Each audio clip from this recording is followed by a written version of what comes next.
The Freedom Credit, page 6. The only limited supply, self-hosted, privacy-protected money.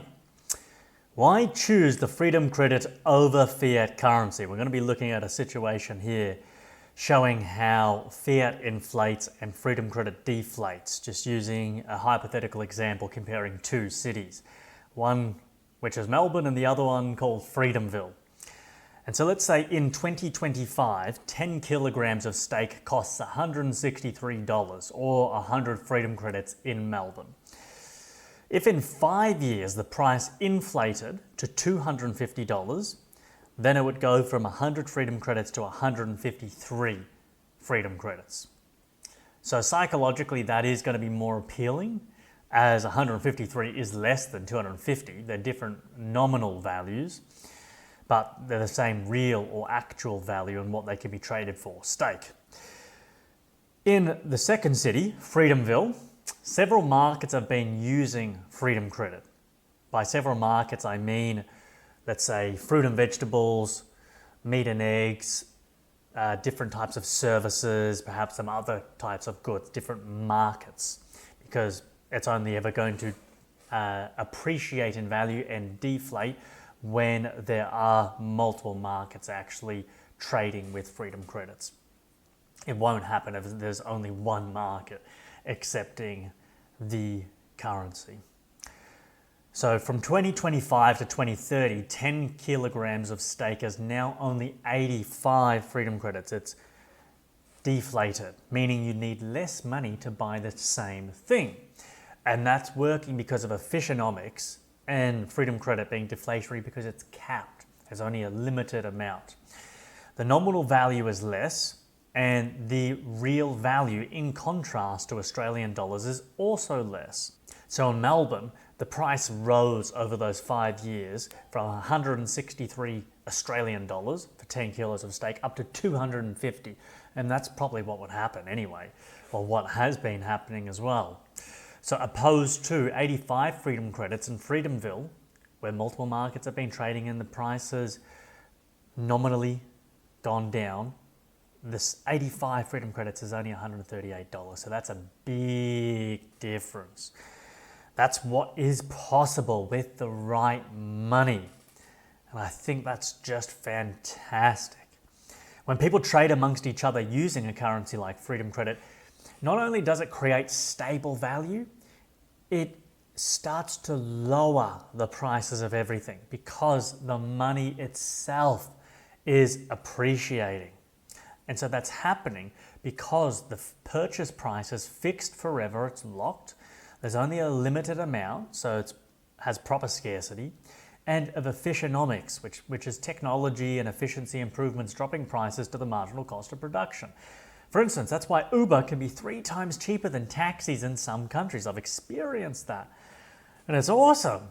In Freedomville, the farmer paid his workers and bought all his supplies in credits, which means other people also accepted those credits. They could trade with them. So let's say several markets or fields had adopted credits as a means of trade over the past 5 years, such as meat, eggs, fruit, vegetables, and some other services such as personal training, business coaching, massage therapy, martial arts instructors, sports coaches, financial advisors, musicians, carpenters, plumbers, electricians, pet trainers, babysitters, and software designers. I've got so many examples there to show you how many industries could easily adopt Freedom Credit, accepting that currency because they're service-based.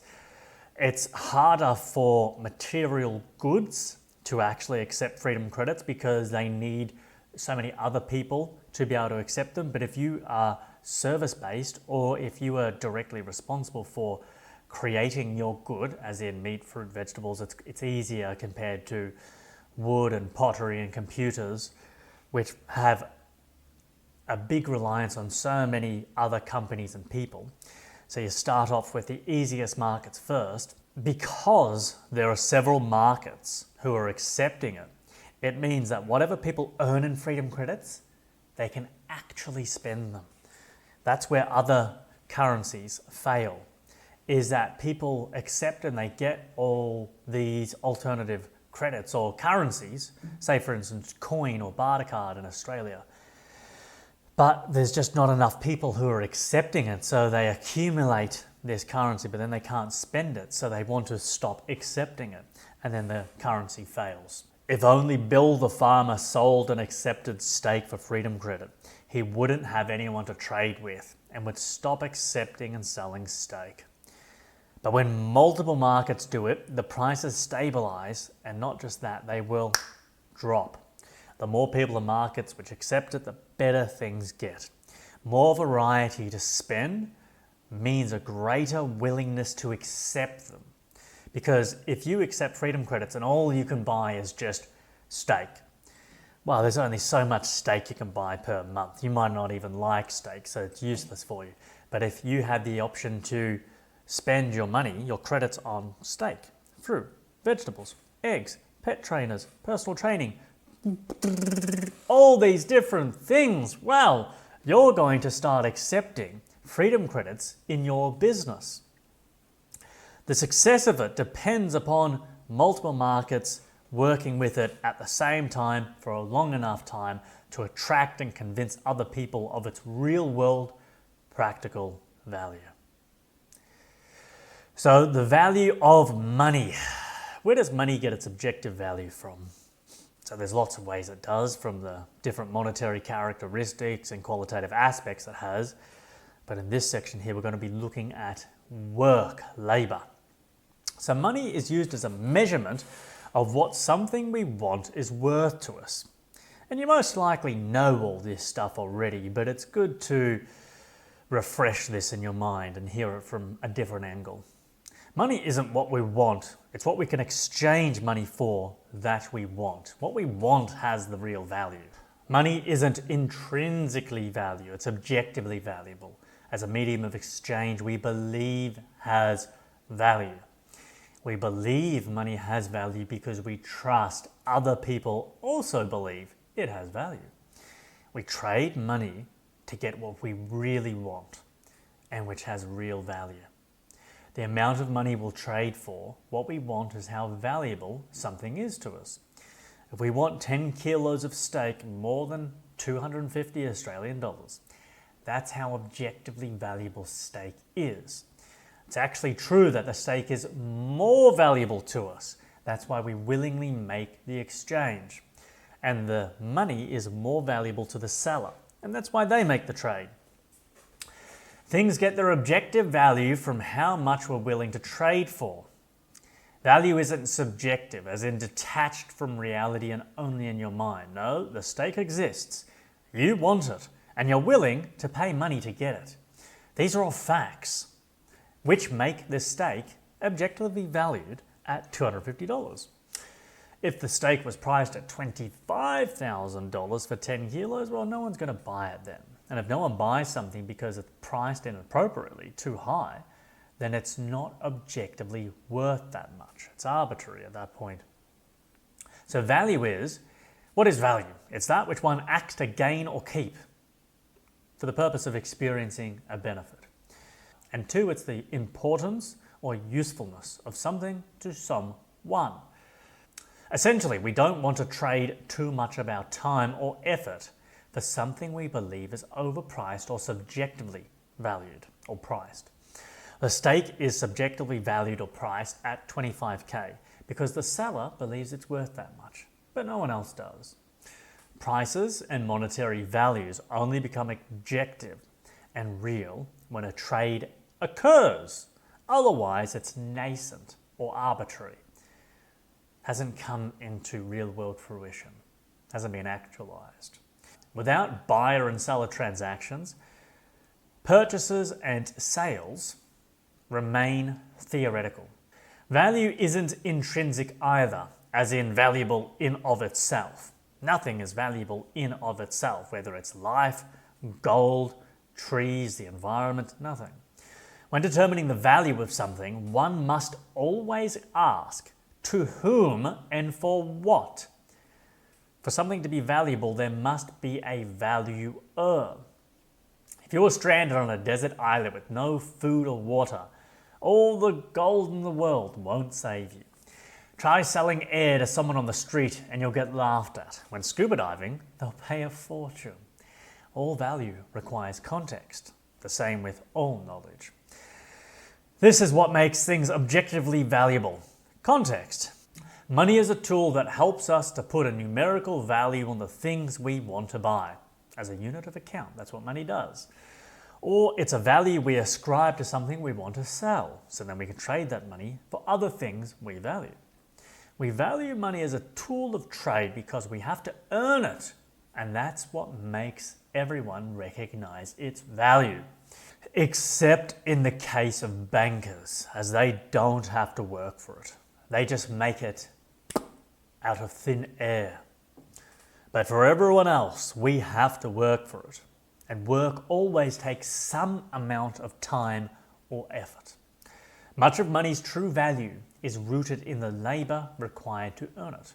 Trust in currency comes from understanding that it represents effort invested in producing goods and services. People have to work to earn their money, and when they get paid, it's because they deserve to be rewarded. Compensation for work or providing value is just, and it is right. Compensation in the absence of a value exchanged is wrong and undeserved. When money or payment is disconnected from work, it can lead to inflation and devaluation, diminishing its purchasing power. This is why the world's debt is approximately $300 trillion, and the gap between the haves and have-nots is expanding like a pair of pants after Christmas dinner. One side is bursting at the seams while the other is just trying to hold it all together. It's because bankers figured out how to increase their power to acquire real-world value via a sleight of hand, disconnecting work from money via fractional reserve lending, or the credit creation model of money. They discovered how to make money without earning it. They solved many people's greatest wish: how to get rich the easy way. Lottery tickets? Pathetic in comparison to the banking scam. A lottery ticket, that's nothing. If they could sell the idea that their 30-second accounting trick was somehow equivalent to your 30 years of work, they could become the wealthiest and most powerful men in the world. And they succeeded. They cracked the code of increasing their ability to get what they want without deserving it. This unfair advantage increases the nominal monetary value of many things in the world, almost everything. Most of all, land and property, meaning everything gets more expensive. We all need somewhere to live, but because of this cunning banker's trick, home prices keep rising and less people are able to afford them. This is mainly due to the bank's primary source of income, which is also one of the world's primary sources of inflation: housing loans. New money, and huge amounts of it, is created to purchase homes, which drives prices sky high, way higher than they reasonably should be, with a fair and unbiased currency using a proper, rational financing system, like I went over in the previous videos of seller finance. The prices of homes are overvalued, but people need places to live, so they buy money from the banks at exorbitant rates because they have no other choice. The banks make greedy profits and use that power to acquire ever more. To stop this dystopian downward spiral, we need to transition to a fair and honest system of money, one which doesn't allow anyone to benefit at the cost of others. True prosperity isn't achieved by sacrificing others. It's made by mutually voluntary and beneficial value exchanges. Money is a vehicle to do that, but it's the right money which makes all the difference. How is the freedom credit a replacement to modern banking? To understand this, it's best to understand what a bank does. So a bank holds your money safely, allows easy transfer, provides loans, and they pay interest on savings. The freedom credit does the same things as in it holds your money, but actually safely this time, allows easy transfer, uses seller finance instead of providing loans, and it adds value through deflation or appreciation, meaning there's no interest, but you get much more value via its mechanisms of operation. If we didn't have banks that only used cash, we would have to store all our cash in vaults at home. This would be, or just under the mattress. This would be lucrative for the vault and safes market, but most people prefer to keep their cash locked safe and insured inside the bank's vaults. It would also make transactions very difficult and restrict trade to local only. And that's completely impractical in today's global marketplace. Using the Freedom Credit, you can store your money in a digital vault very safely. This adds greater protection than physical vaults, as the Freedom Credit security is second to none. Banks can be robbed, safes can be cracked, but your wallet is impenetrable, provided you set up and use your security correctly. Normally, the greatest threat to your money is from the banks and government themselves. There are countless cases of innocent people's accounts being frozen or emptied and left unable to access their money. This is a problem that doesn't exist with the Freedom Credit. Provided the internet itself isn't destroyed, you can access your funds. So safety goes 1 to the Freedom Credit, 0 to the banks. Compared to using cash, banks allow much better methods of transfer. You don't have to carry around stacks of cash, especially for large purposes, or deal with coins. You can send money across the world relatively easily, although there can be difficulties between countries due to policies and exchange rates. That's still actually quite primitive. The Freedom Credit puts banking transfers to shame in its practicality. It can transfer to anyone in the world at near instant speeds without limitation. Just as easily as you can send a message on Facebook to a friend halfway across the world, you can do it with Freedom Credits. When it comes to finance, the banking system relies upon licenses granted by the central banks and governments to sell monopoly money. Essentially, it is monopoly money because it's not backed by labour. Monopoly money, I mean by the game. It's just paper money, and also because it's monopolised. They restrict other alternative currencies coming into the market by threats and intimidation to conform to their regulations, policies, and legislation. So they have a monopoly on money. The banks create the money supply by selling loans at near double the face value. This devious accounting practice greatly enriches the bankers, but at a great loss to society. The price of homes bursts into outer space, the homeless fill the streets, rentals skyrocket, the middle class downsize, and super wealthy become uber wealthy. The Freedom Credit is a champion of the seller finance system.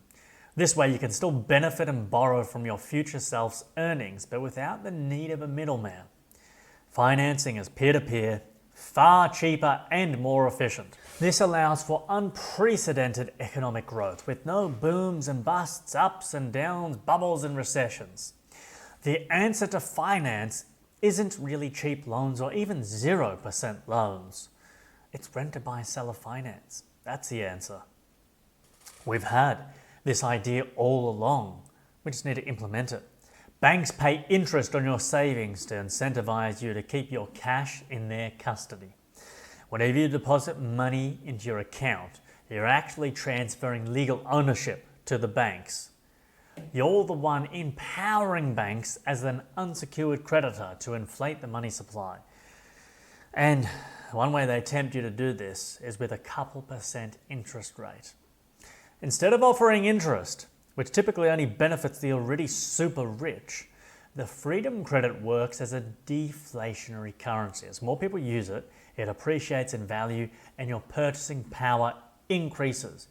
And this benefit, it far outweighs even the most enticing interest rates. So in summary, the Freedom Credit, it outperforms banks in every single way. It's a no-brainer, a no contest. There's just simply no competition.